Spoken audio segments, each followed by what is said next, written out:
नमस्कार दोस्तों, आपका स्वागत है हमारे YouTube चैनल GRV न्यूज़ में। जैसा कि आप सभी लोग जानते हैं कि इस चैनल पर देश दुनिया की 10 बड़ी और महत्वपूर्ण खबरों की अपडेट सबसे पहले आती है। इसी के साथ चलते हैं सबसे पहली बड़ी खबर की ओर। पीएम मोदी की अध्यक्षता वाली कैबिनेट ने आकाश मिसाइल सिस्टम के निर्यात को दी मंजूरी। प्रधानमंत्री नरेंद्र मोदी की अध्यक्षता वाली कैबिनेट ने आज आकाश मिसाइल सिस्टम के निर्यात को मंजूरी दे दी है। मिसाइल के निर्यात को तेजी से मंजूरी देने के लिए एक समिति भी बनाई गई है। रक्षा मंत्री राजनाथ सिंह ने ट्वीट कर इस बात की जानकारी दी है। उन्होंने कहा है कि निर्यात किए जाने वाले मिसाइल सिस्टम वर्तमान में भारतीय सशस्त्र बलों द्वारा इस्तेमाल किए जा रहे संस्करण से अलग होगा। बता दें कि आकाशीय मिसाइल सिस्टम 96% से अधिक स्वदेशी के साथ देश की महत्वपूर्ण मिसाइलों में से एक है। आकाश सतह से हवा में मार करने वाली मध्य दूरी की मिसाइल रक्षा प्रणाली है, जिसे रक्षा अनुसंधान और विकास संगठन द्वारा विकसित किया गया है। इसी के साथ अगली खबर, नए वायरस के कहर के बीच राहत। फाइजर के बाद अब एक्सपोर्ट की कोरोना वैक्सीन को ब्रिटेन ने दी मंजूरी। कोरोना वायरस के नए स्ट्रेन से दहशत में आए ब्रिटेन के लोगों के लिए खुशखबरी। एक्सपोर्ट यूनिवर्सिटी और दवा कंपनी एस्ट्राजेनेका को कोविड-19 वैक्सीन को ब्रिटेन में मिली मंजूरी। समाचार एजेंसी ANI ने खबर दी है कि यूनाइटेड किंगडम नियामक द्वारा एक्सपोर्ट यूनिवर्सिटी एस्ट्राजेनेका की कोरोना वैक्सीन को मंजूरी मिल गई है। इसका मतलब है कि अब जल्द ही इसकी पहली खुराक दी जाएगी। बता दें कि इससे पहले ब्रिटेन में फाइजर की कोरोना वैक्सीन को मंजूरी दी थी। के साथ अगली खबर, किसानों से बातचीत के बाद बोले कृषि मंत्री तोमर। 4 में से 2 मुद्दों पर बनी सहमति। 4 जनवरी को फिर है बैठक। 3 कृषि कानूनों के खिलाफ 1 माह से आंदोलन कर रहे किसान पीछे हटने का नाम नहीं ले रहे हैं और दूसरी ओर सरकार भी झुकने को तैयार नहीं दिख रही है। केंद्र सरकार और किसान संगठनों के बीच छठे दौर की वार्ता बुधवार को हुई, जिसके बाद एक बार फिर से 4 जनवरी को बातचीत होगी। इस बैठक में सरकार ने किसानों से कमेटी बनाने का प्रस्ताव दिया है। केंद्र और किसानों के बीच छठे दौर की वार्ता से एक दिन पहले मंगलवार को केंद्रीय मंत्री नरेंद्र सिंह तोमर और पीयूष गोयल ने वरिष्ठ भाजपा नेता एवं गृह मंत्री अमित शाह से मुलाकात की थी।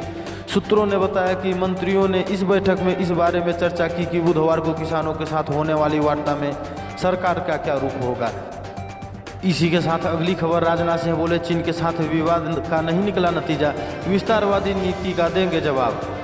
पूर्वी लद्दाख में चीन के साथ जारी सीमा विवाद के बीच रक्षा मंत्री राजनाथ सिंह ने बुधवार को एक बड़ा बयान दिया है। राजनाथ सिंह का कहना है कि चीन के साथ लद्दाख सीमा पर जारी विवाद का अभी कोई ठोस निष्कर्ष नहीं निकला है। LAC पर यथास्थिति बनी हुई है। रक्षा मंत्री ने कहा कि चीन के साथ बातचीत का सिलसिला जारी है। जल्द ही सैन्य लेवल की एक और चर्चा होनी है। हालांकि अभी तक जो भी चर्चाएं हुई हैं उसका कोई नतीजा नहीं निकला है। अभी यथास्थिति बनी हुई है, लेकिन वो भी सही नहीं है। रक्षा मंत्री राजनाथ सिंह ने कहा कि अगर कोई देश विस्तारवाद की नीति अपनाता है तो भारत के पास उतनी ताकत है कि वो अपनी ज़मीन में रोकने से रोक सकता है।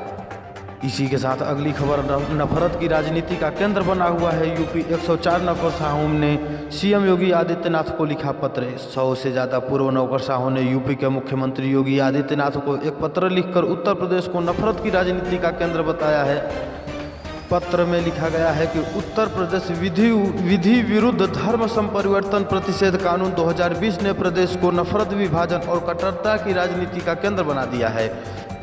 पूर्व राष्ट्रीय सुरक्षा सलाहकार रहे शिवशंकर मेनन, पूर्व विदेश सचिव निरुपमा राव, पूर्व प्रधानमंत्री सलाहकार रहे TKA नायक समेत 104 नौकरशाहों ने CM योगी आदित्यनाथ को पत्र लिखा है। इस पत्र में लिखा गया है कि उत्तर प्रदेश एक समय में गंगा जमुना तहजीब को सींचने वाला राज्य था, लेकिन अब नफरत, विभाजन और कट्टरता की राजनीति का केंद्र बन चुका है। इसी के साथ अगली खबर, आज 31 दिसंबर को PF बैलेंस देखना न भूले। कर्मचारी भविष्य निधि संगठन EPFO वित्तीय वर्ष 2019-20 के लिए करीब 6 करोड़ अंशधारकों के कर्मचारी भविष्य प्रतिनिधि EPF खाते में आज यानी 31 दिसंबर तक एक मुश्त 8.5% का ब्याज डालेगा। एक उच्च पदस्थ सूत्र ने कहा है कि श्रम मंत्रालय ने वित्त मंत्रालय को 2019-20 के लिए EPF में एक बार में 8.5% का ब्याज डालने का प्रस्ताव भेजा है। यह प्रस्ताव इसी महीने के लिए भेजा गया है।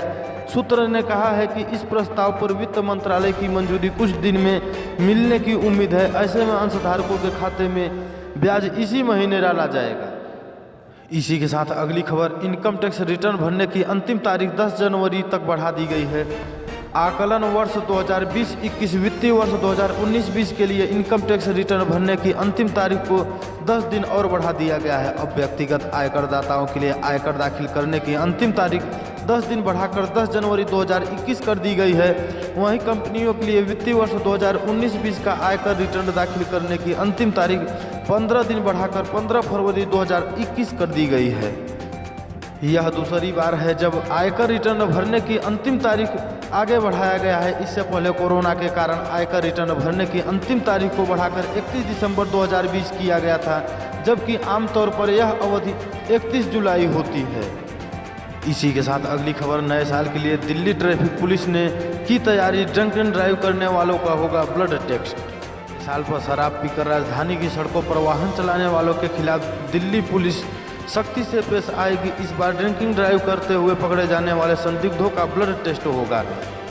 कनॉट प्लेस व नई दिल्ली इलाके में पकड़े जाने वाले ऐसे लोगों के लिए बाकायदा इसके लिए संसद मार्ग थाने में व्यवस्था की गई है। यहाँ पर एक एसडीएम व 2 डॉक्टर यह काम करेंगे। इसके अलावा दिल्ली के प्रमुख मार्केट व बार, रेस्टोरेंट व सड़कों पर पकड़े जाने वाले ऐसे संदिग्ध लोगों का नज़दीकी सरकारी अस्पताल में इलाज होगा। दरअसल अभी तक ट्रैफिक पुलिस सड़कों पर एल्कोमीटर से ड्रिंकिंग ड्राइव की जांच करती है, लेकिन बीते मार्च से कोरोना संक्रमण के चलते यह बंद है।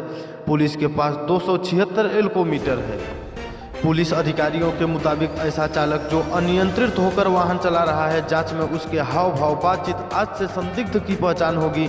नशे में मिलने पर ट्रैफिक नियमों के मुताबिक उस पर कार्रवाई होगी। सड़क पर महिला चालकों पर भी पैनी नज़र रखी जाएगी। इसी के साथ अगली खबर, कपिल गुर्जर पर बीजेपी ने लिया यूटर्न। पार्टी में शामिल होने के कुछ ही घंटे बाद दिखाया बाहर का रास्ता। भारतीय जनता पार्टी ने बुधवार को शाहीन बाग में नागरिकता संशोधन कानून CAA विरोधी प्रदर्शन के दौरान खुलेआम गोली चलाकर चर्चा में आए कपिल गुर्जर की सदस्यता पर यूटर्न लेते हुए बीजेपी में शामिल होने के कुछ ही घंटे बाद ही रद्द कर दी गई। आज कपिल भाजपा में शामिल हुए थे। कपिल गुर्जर को भाजपा में शामिल किए जाने पर विपक्षी दलों ने पार्टी को घेरना शुरू कर दिया था। इसके बाद भाजपा ने कुछ ही घंटे में कपिल गुर्जर की सदस्यता रद्द कर दी।